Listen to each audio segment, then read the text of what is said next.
Who knows what evil lurks in the hearts of men? The shadow knows.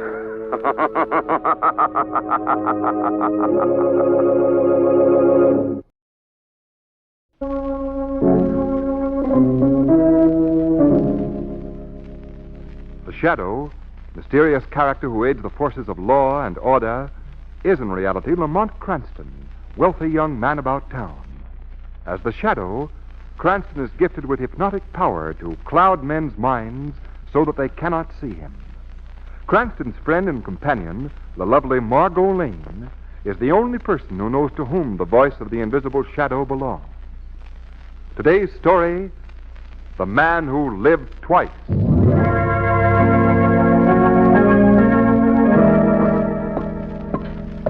All right, you guys.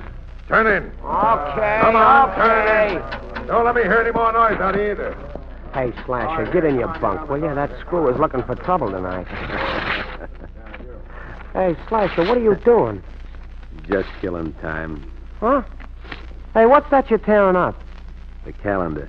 Oh, I would... Hey, that's my calendar. You're tearing up my 5-year calendar. I told you I was killing time, didn't I? Well, what's the idea? Tom, you want that screw to come back?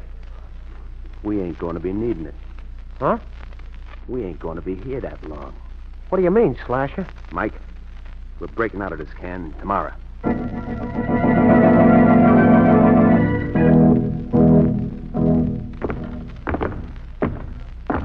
All right. Break it up. Into the yard. All right. Hey, Mike. Mike, have you got it all straight now? Yeah, I think so. Oh, we better go over it once more because that truck's going to be ready any minute. Okay. We walk over easy like till we're near the gate. Like we're doing now? Yeah, like we're doing now. Huh? Then we edge up to that delivery truck. Right. We wait till the driver starts the truck. Check. Then, when they open the gates and the truck starts, we jump in the driver's seat. Yeah. We slug the driver, step on the gas, and that's all there is to it. Hey, Mike. What? You guys want to play ball? No. Come on, we're going to play ball. We don't want to play. Well, we got 7 Come guys. on, beat it, will you? Come on, Mike. Hey, that truck's getting on the way. They're opening the gates. Yeah, come on. He's heading for the gates now. So are we. Grab him, Mike. Hey, get off this truck. Yeah. Let's go, Mike. Hey. Stop those guys. They're making a break. Shut those gates. We're going to make it. We're going to make it. We're out, Mike. We're out. Oh, ow. Mike. Mike. What's the matter? Mike. Oh. They got you, eh? Well, I'm afraid this is where you get off, kid. I'm not carrying any extra freight. Hey, Slasher, what are you doing? I'm getting rid of you, Mike. Oh, no. I'm sorry, kid. It's got to be done. Oh, Slasher. Get out.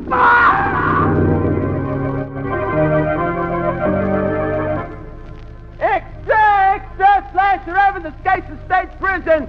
Cellmate Mike Magoni found dead on roadside. Read all about it here. Extra, convict still alive. Extra. Is this elevator going up? Yes, sir. What floor, please? 6. Wait a minute. Hold that car. Yes, sir. What floor, sir? Close that door. This is a stick-up. What? Close it. Now, just a minute. Let me out of here. No, you don't, brother. I want that bag you're carrying. No. Give No. me that bag. And now, for being so smart, mister, I'm going to give you something to remember me by. Put away that knife. All your life, mister, you're going to look at a scar on your face that was given to you by the Slasher. Oh, no. No. Just for trying to run away with that payroll, sister, you're going to get a souvenir from the Slasher. Oh, no. That's what you get, copper, for trying to put the cuffs on a Slasher. I tell you, Cranston, that guy's made a complete monkey out of me and the entire department. Yes, so I've observed, Commissioner. Have you uncovered any trace of him at all? Oh, Margot, and I'm honest enough to say that I don't expect to. You mean you're admitting defeat? No, but I've had dealings in the past with Slasher Evans. I spent almost 5 years trying to catch him up last time. Only to see him break out again. Yeah. Well, to what do you attribute his elusive powers, Commissioner? Well, he's smart, plenty smart. I gather from his background that he came from a rather decent family, even had a college education. Oh, does that qualify him to be a master criminal? Oh, but it helps. It helps. Gives him a greater field to work in. See, the guy can get in any place. He'll do one job in a silk hat and tails, and the next in overalls. One victim will describe him as a mug, the next as a high-toned gentleman. But why is he so difficult to catch, Commissioner? Well, first, because he always works alone. Yes, I've noticed that. And second, whenever the boy makes a good score or makes 5 or 6 big hauls in a row, he disappears. You mean he just retired? Yeah, that's it. And whenever the dough runs out, why, he starts operating again. Oh, that's a good system. Yeah. Not for me, it ain't. How much did he get on his recent rampage? Too much. That's why I don't think I'll ever find him. His last jobs have brought him over $400,000, all in cash. Well, that's enough to retire for life. Yeah, even for a guy like Slasher Evans. Oh, excuse me. Commissioner Weston speaking. Yes. Yes. Huh? His brother. Say, is this a rip? See? Yeah, I'd be glad to come over. Just give me the address. Hotel Grand. Yeah, thanks. Right away. Goodbye. Say, maybe I'm getting a break. How's that? The man on that phone just told me he was Slasher Evans' brother. Really? Yes, he just came in this morning from the West Indies. Said that he'd heard his brother had escaped and that he had some information about him that might help me to find him. Well, what are we waiting for? Come on, Commissioner. Perhaps Mr. Slasher Evans isn't as elusive as you think.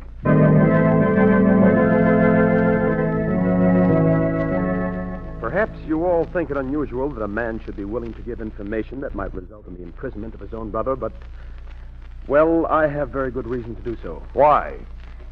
My brother has always hated our family. And just as long as he is out of prison, our futures, in fact, our very lives are in danger. How did you learn of your brother's escape, Mr. Carlton? Well, I was at my home in Trinidad. I heard it on a radio broadcast from the States. Oh. Is the family name Carlton or Evans? Carlton. The Evans is an alias. Yes, well, just what is this information you have for us, Mr. Carlton? Well, it's probably a shot in the dark, but I have an idea where my brother might be hiding. Yeah? Where? In a small town in Louisiana. What would he be doing down there? Well, you see, when we were children, we had a nursemaid, a Creole. She was very fond of my brother. After we grew up, she returned to a Louisiana home. So I know for certain that in the past my brother has found refuge there. I think if you were to send one of your men down there, Commissioner, you might turn up something. Well, that isn't exactly a red-hot lead, Mr. Carlton. I disagree with you, Commissioner. I think it's a very excellent lead. Well... In fact, if you don't wish to send a detective, I'd be willing to investigate it myself. Okay. Okay, Cranston. I think I should warn you, Mr. Cranston, if you do encounter my brother, be extremely careful. When he is cornered, he displays a talent with a knife that has earned him his nickname, the Slasher. Oh.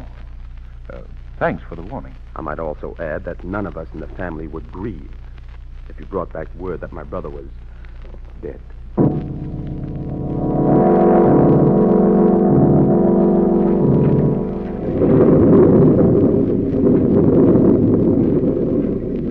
That must be the house, Margot.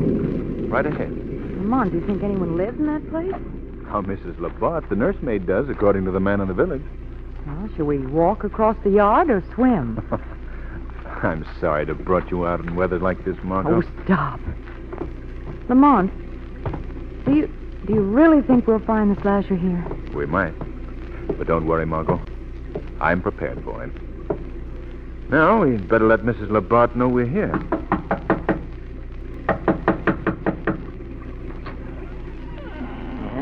What is it? What you want, huh? Are you Mrs. Labat? Oui. Who are you? This is Miss Lane. I'm Lamont Cranston. I have never heard of you. Well, we've heard of you, Mrs. Labat, and we'd like to talk to you. How have you heard of me? From who? From John Carlton. Oh, come in. Thank you.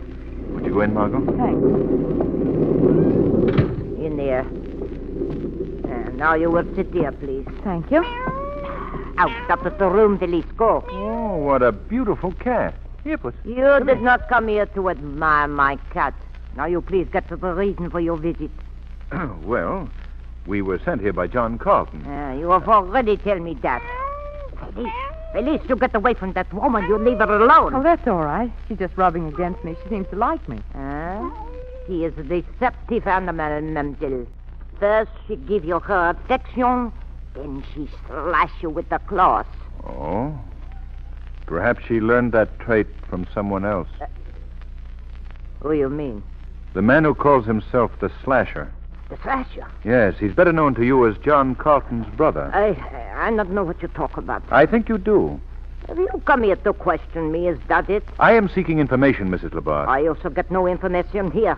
I am not enjoy you or your conversation, Mr. Cranston. I must ask you both to leave. Now, just a minute, Mrs. You hear Labarre. what I said. Yeah, you leave. You leave at once. Who is there? Who is entering this house? Emil. Why are you here, huh? Is something wrong? What's the matter with him? Or is not the power of speech? Emil, is that letter for me? Give it to me. He needs help. Oh, sacre nom. You people, why you still here, eh? You get out of my house. For the last time I tell you, get out. Very well, Mrs. Labarre. We're leaving. Come along, Margot. Righto. Perhaps you'll give us the information we desire some other time. There will be no other time. Yes. Well, what to do now, Lamont? That message, Margot. I'm sure it was from the Slasher. Really? Yes. And that man, Emil, must know where he's hiding. That's possible, Lamont. I think it's time for the Shadow to enter this case, Margot. To trace our friend the Slasher to his hideout.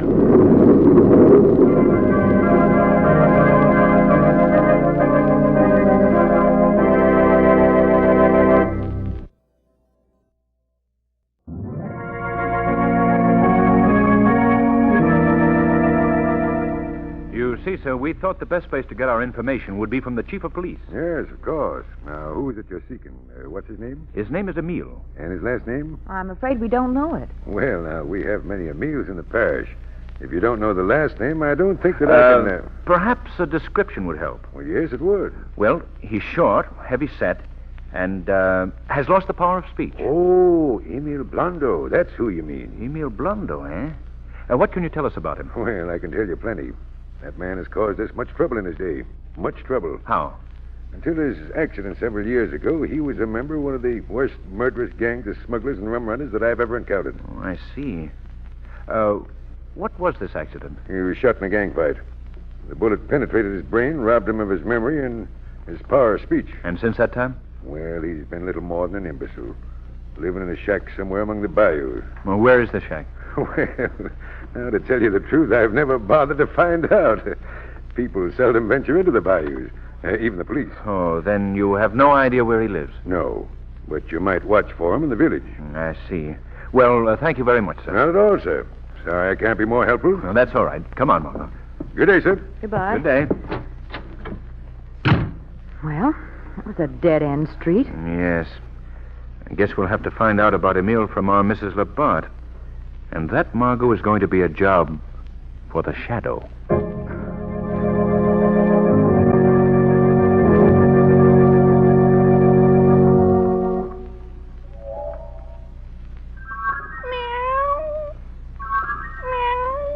Toi, Felice. What is wrong with you, Felice? Why you act so strange, huh? What was that? Do laugh. I trust that you'll pardon this intrusion, Mrs. Labarre. See no one, yet someone spoke. Yes, Mrs. Labarre. I spoke. Who are you? Where are you? I'm standing right here beside you, in the shadows. You shall know me by that name. I shall know you, but that name, a shadow. Yes. Does come again. Again, I am hearing voices. No, I must pull myself together. Do not be alarmed, Mrs. Labarre. The voice that you hear is a friendly one. Why has this happened? I wish to talk to you. Talk to you about your life long ago. Very well, very well. I want to talk in particular about a young boy named Carlton. Everett Carlton? Yes. You were very fond of that boy, weren't you? But of course, he was a darling boy. Your affection for him was so great that you have even forgiven the mistakes he made. Yes. You have sheltered him here in the past when he's come to you in trouble, haven't you? I have. He needed my help. And now you're giving him that help again. Yes. Where is he now? Where is Everett Carlton, Mrs. Labarre? I not know. But you've heard from him. You know that he's near. Oui, but I do not know where. Then it's Emil who knows his hiding place, is that it? Emil? Oui, Emil, no. And where can Emil be found? At this shack. Where is that? In the bayous, at the point where two rivers meet. Are you certain that you're telling me the truth? Yes. Felipe, what is wrong? Wait. You sent someone in this room, n'est-ce pas, Felipe? You were spitting at someone. Yes, she sees me, Mrs. Labarde. Then you are not a voice.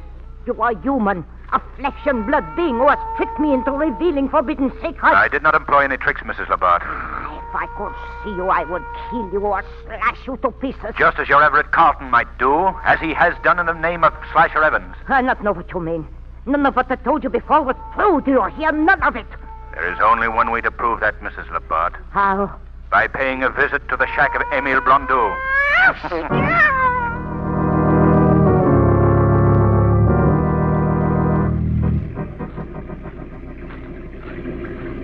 Quietly, Margot. Our friend Emile mustn't hear us approach. I know. Do you think Mrs. Labarde could have warned Emile of our coming? She hasn't had time, Margot. Gosh, doesn't it ever stop raining in this country? Well, those trees are so heavy overhead that it could have stopped 4 days ago and they'd still be dripping. What was that? Some sort of wild animal. Bayous are full of them. And that includes the human variety. Oh, that's nice to know. Oh, look, Margot.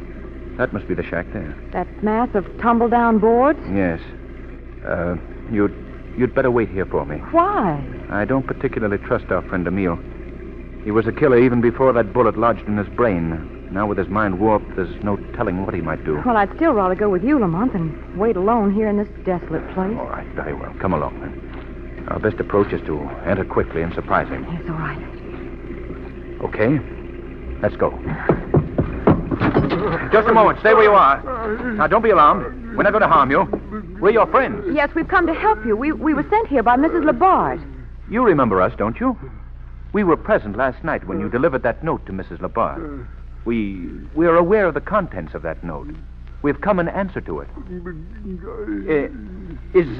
Is the slasher in trouble? Is something wrong with him? Just nod your head, yes or no. That nod must mean yes. Is he sick? Very sick? Then you must take us to him at once. Can you do that? Good. Come along, Margot. Our long trail is nearing an end.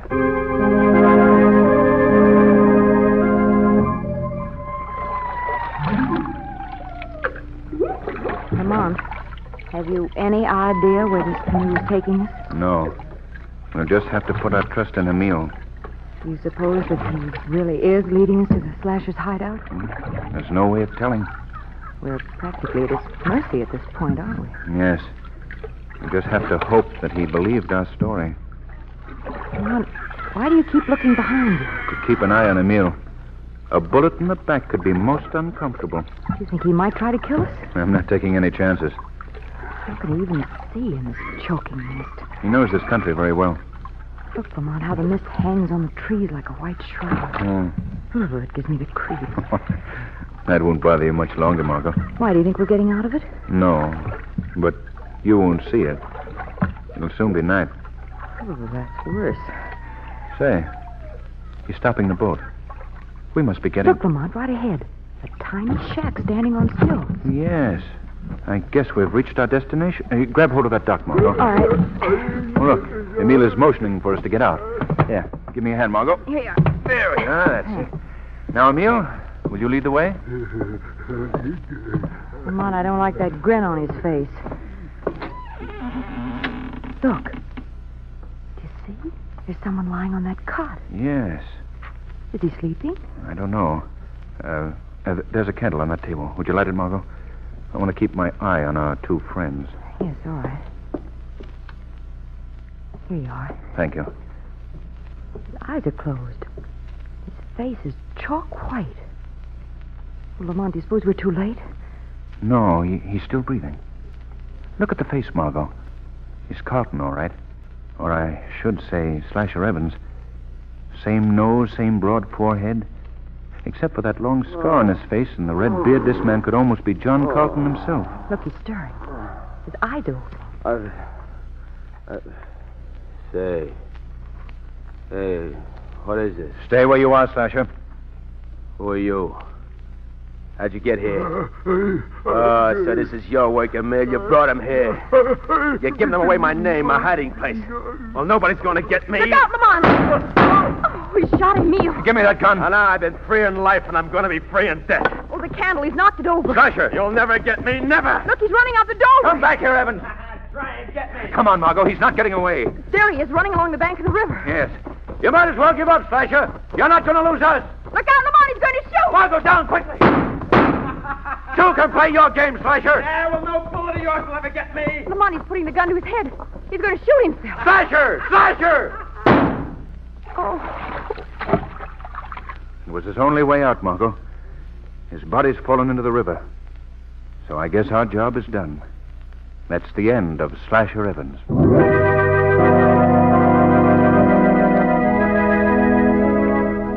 I'm very glad to you, Miss Lane and Commissioner Weston, for coming here to my apartment with your information about Slasher Evans. That's all right, Mr. Carlton.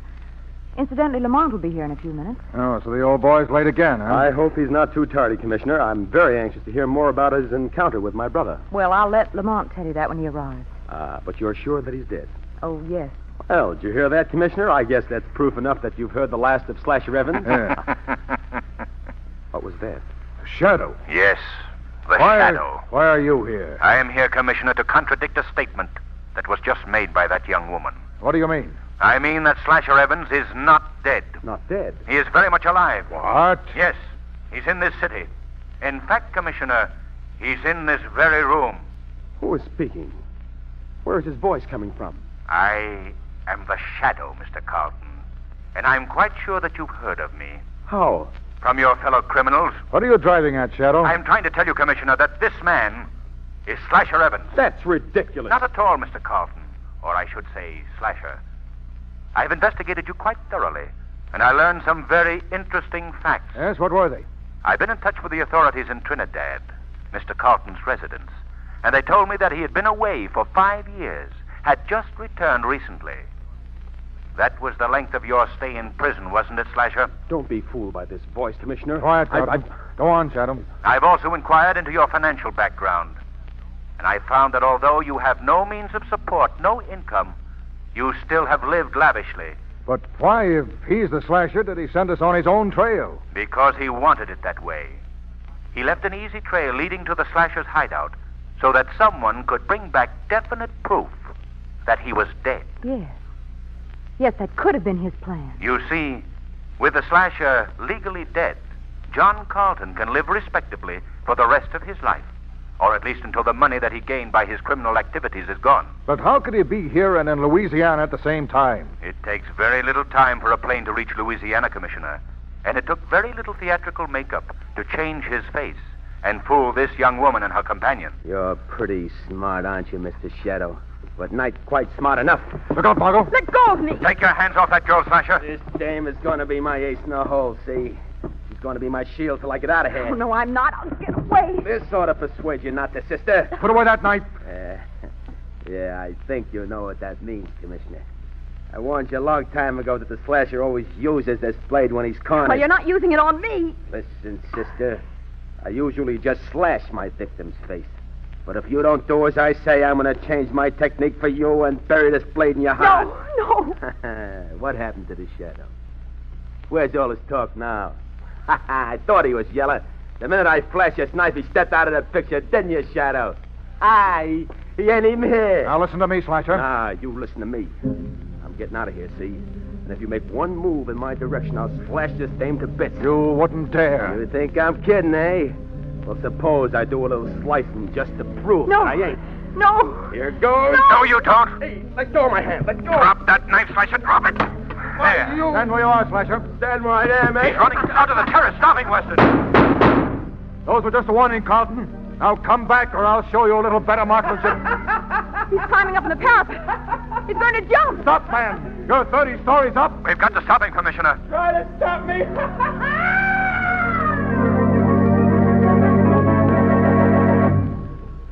Oh, no. No. Well, that's the way he wanted it. Yes, Commissioner. And I think you can write a finish to the career of Slasher Evans. The man who lived twice failed in his third attempt.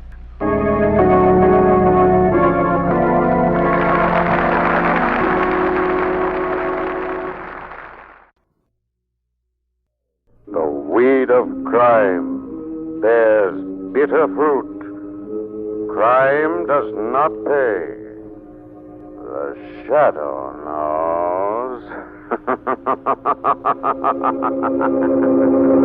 knows.